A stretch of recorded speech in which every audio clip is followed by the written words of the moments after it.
Hello, David Zritsky for the Bond Experience. Welcome back. What am I doing on the ground? It looks like I'm about to do a yoga pose. Maybe I'm doing some tantric meditation. I'm not doing any of that, okay? None of it. What I am doing is talking about this, Scalextric.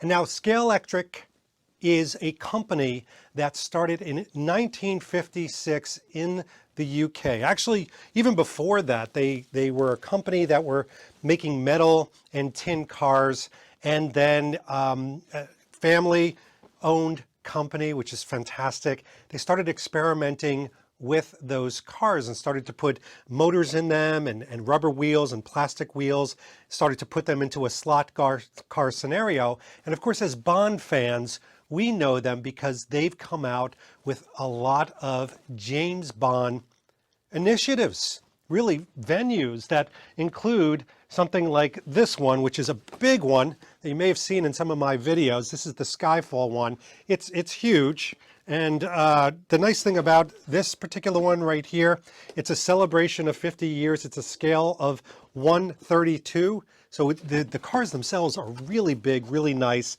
This set right now is actually at my corporate office, all set up for people. I have a bunch of creative folks that like to do that. I used to have it here, and come in a little closer. Transparently speaking, my friends and I and guests of ours would come over and we would have a little bit of tipple, adult beverage, and we would just do the cars. And it would bring us back. And that's why I'm on the ground. Because let's face it, these types of sets, like this one here, which was a celebration of James Bond 007 around the time of Spectre, and this one is in a totally different scale altogether. This is 1/64, is about recapturing your childhood. I don't know if you were like me, but I used to love, and maybe it's my age, I used to love the train sets. I used to love setting up little men. I used to love imagining different scenarios, and slot cars, that was everything. I mean, you know, holiday mornings, your birthday, you got slot cars. It was a sign of the time. So this, Scalextric, has brought back a little taste of nostalgia, a little bit of our childhood back to us. But No Time to Die is no time for an exception either. And one of the things they did was they sent us for a review the latest one. Ooh, it's heavy. It's heavy. So I'm going to get up close and personal here so you can see this. How gorgeous is this packaging? Look at the reflective 007 on here. This is absolutely gorgeous. One of the most incredible things about this track is it actually has 9 alternative track layouts that you can create, but it also has a stunt loop. You can actually create a stunt loop track option that just adds a totally different dimension. It has a stunt ramp.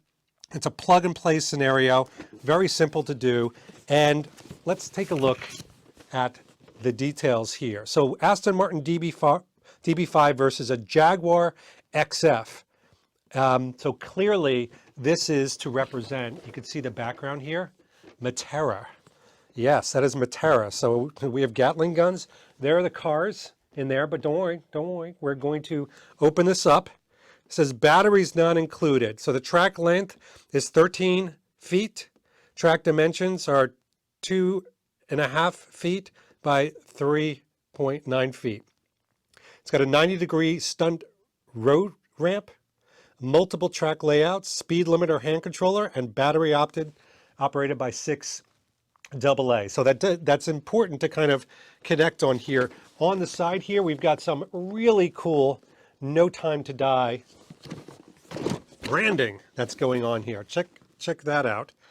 And on the side here, we can see some of the details of what's in the box. I'm doing this because I don't want to leave any stone unturned, because this wouldn't be a review just talking about the box that it comes in. I mean, many of you may just get this and display the box because we don't have a lot of toys. Captures from our childhood from No Time to Die. Really, I can't think of any right now. So this is kind of it. This is available right now. So we're going to take this out, and of course, we're going to set it up. The purpose of doing an unboxing is really to give you, the viewer, an idea of what the experience is when you open one of these. And this way, it helps you to really decide, do I want to invest in this? Do I like the packaging? What don't I like about it? So I'll try to give you the full experience here. Here we go. Here's everything kind of all laid out. So I'm going to put this very nice, colorful box to the side. And we have all of the details in here, our paperwork, but there it is. And as you can see, it's reasonable. It's not so big or so unwieldy that I think it's going to take up a huge area. But let's get to setting it up.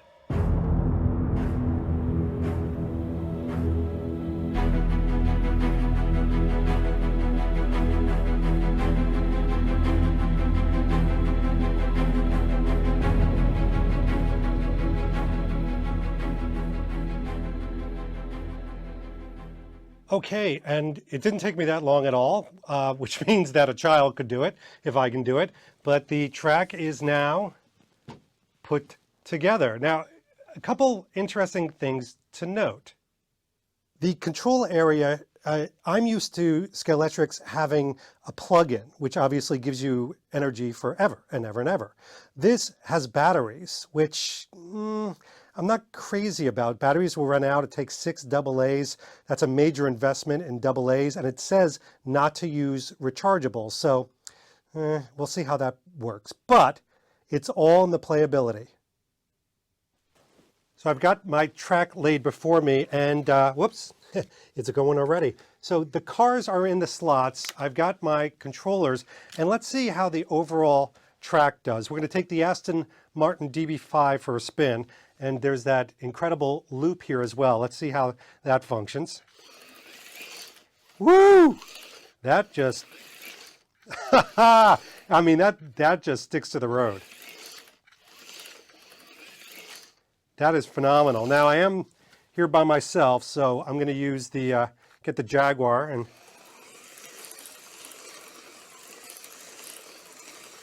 okay, that's just ridiculous fun. We of course have to show off the cars themselves.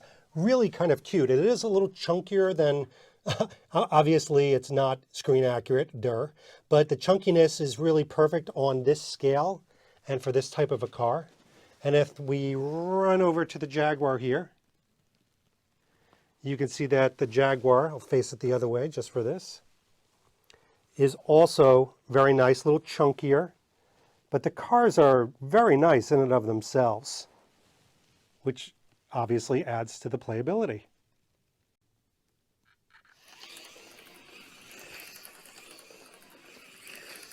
Just want to kind of concentrate on that loop for a second.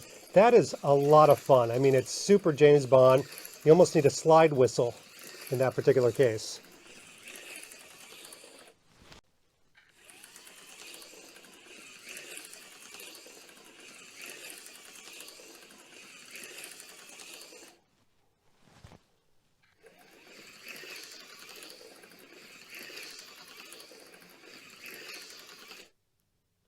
One thing to note is the car moves so quickly that sometimes it's actually hard to see what's going on, but I love that type of speed. To me, that is very James Bond.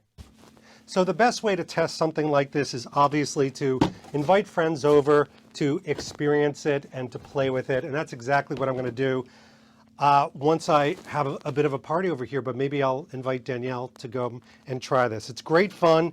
What I also like about it is it will fit on a kitchen table. If you have an apartment and not a house, it's not going to take up too much room. But more importantly, there's not a lot of nostalgic things and toys from the new Bond films that we can kind of gravitate to. Those are kind of the things of the past. So having something where you can get down on the floor like this, get down to your basic childhood roots is a lot of fun. This is bringing back obviously a lot of memories, and I think I'm going to have quite a few hours of play with this. Not to mention there's 9 different configurations that you can do, including stunts, chases, and you can extend the track. So I have other tracks. I can make this as big as I want, and I've got some room down here in my archive and display, so I may just do that to give it through its full paces. But anyway, for now, this has been a review of this. Packaging, play, fun, and just nostalgic connection. I got to give this a thumbs up, of course I do. This has been David Zaritsky for the Bond Experience. We'll see you real soon. Take care.